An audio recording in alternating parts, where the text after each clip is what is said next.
From the foggy streets of Victorian London to the quiet suburbs of the 21st century, Britain has been the stage for some of the most shocking and infamous crimes in history. These are not just tales of wrongdoing. They are stories that have gripped the nation, challenged the justice system, and left an indelible mark on the public consciousness. Today, we're delving into some of the most notorious UK crimes that truly shocked the nation. Our first case takes us back to the 1960s, a time of cultural revolution, but also a time of profound darkness. This is the story of the Moors murders. Between 1963 and 1965, Brady and Myra Hindley, a couple who appeared ordinary to their neighbors, abducted, tortured, and murdered 5 children and teenagers in and around Manchester. Their victims were Pauline Redd, John Keelbred, Keith Bennett, Leslie Ann Downey, and Edward Evans. What made this case so horrifying wasn't just the brutality,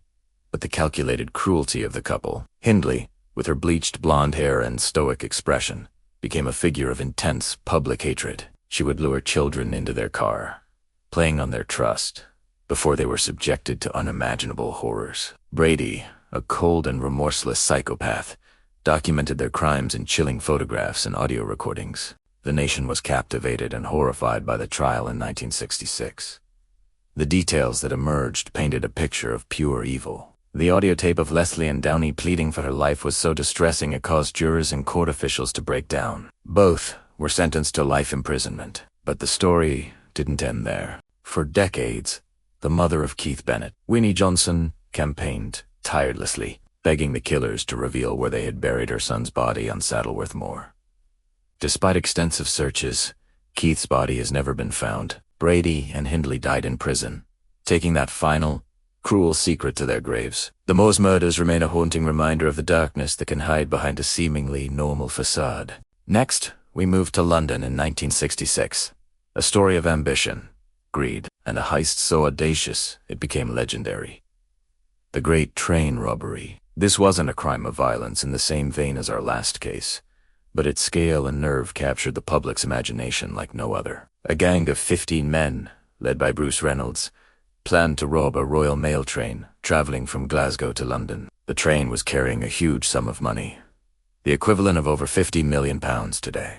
On the morning of August 8th, the gang tampered with the trackside signals, bringing the train to a halt in a remote location. The driver, Jack Mills, was struck over the head, an act of violence that would have long-term consequences for him. The gang quickly uncoupled the high-value carriages and unloaded 120 mailbags filled with cash. They made their getaway to a nearby farmhouse, Leatherslade Farm, to divide the spoils. Their plan was nearly perfect, but they made one crucial mistake. They were told to wipe the farmhouse clean of fingerprints before leaving, but they were in a hurry. They played a game of Monopoly using some of the stolen cash, leaving their fingerprints all over the board and bank. This oversight led the police straight to them. Most of the gang were eventually caught and given long sentences.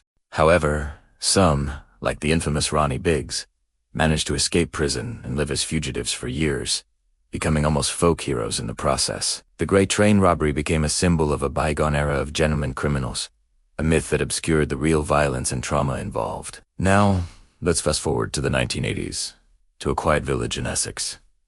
In August 1985, police received a frantic call from a man named Jeremy Bamber. He claimed his father had called him, saying his sister, Sheila had gone berserk with a gun at their family farmhouse. When police arrived, they found a devastating scene. 5 members of the family were dead. Jeremy's parents, Neville and June, his sister Sheila, and her 6-year-old twin sons, Daniel and Nicholas. Initially, it was treated as a murder. The theory was that Sheila, who had a history of mental health issues, had carried out the killings before turning the gun on herself. The murder weapon was found resting on her body, but Jeremy's behavior soon raised suspicion. He seemed oddly calm, almost jubilant, at the funerals. Then, his girlfriend came forward with a damning story. She told police that Jeremy had been planning the murders for months, motivated by the desire to inherit the large family fortune. He had meticulously planned the crime, even placing a silencer on the rifle to muffle the sounds, a detail the police had missed. He then placed the rifle in Sheila's hands to stage the scene. Jeremy Bamber was convicted of all 5 murders in 1986 and sentenced to life in prison. He has always maintained his innocence, launching numerous appeals over the years. The White House Farm murders case remains one of Britain's most debated and chilling family annihilations, a story of greed destroying an entire family from within. Our final case is perhaps the most heartbreaking, a story that changed child protection laws in Britain forever. In 2007, a 17-month-old boy, known to the public as Baby P, later identified as Peter Connolly, died in North London after suffering more than 50 injuries over an 8-month period. This happened despite him being on the at-risk register and receiving 60 visits from social workers, police, and health professionals. Peter lived with his mother, Tracy Connolly, her boyfriend, Stephen Barker, and their lodger, Jason Owen.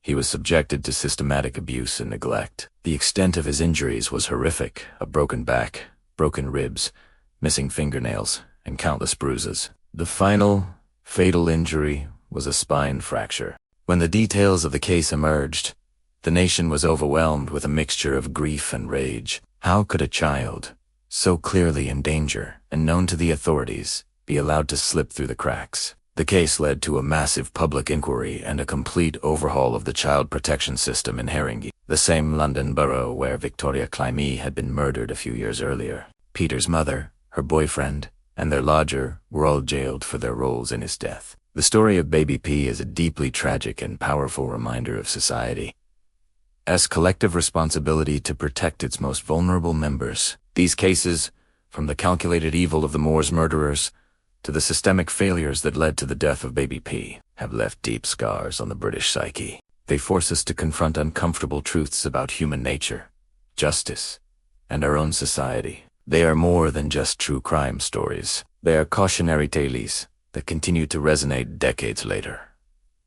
Thank you so much for watching. If you found this exploration of Britain's most shocking crimes interesting, please hit that like button and subscribe to the channel for more deep dives into history and true crime. Let us know in the comments which case you find the most shocking. Until next time, stay safe.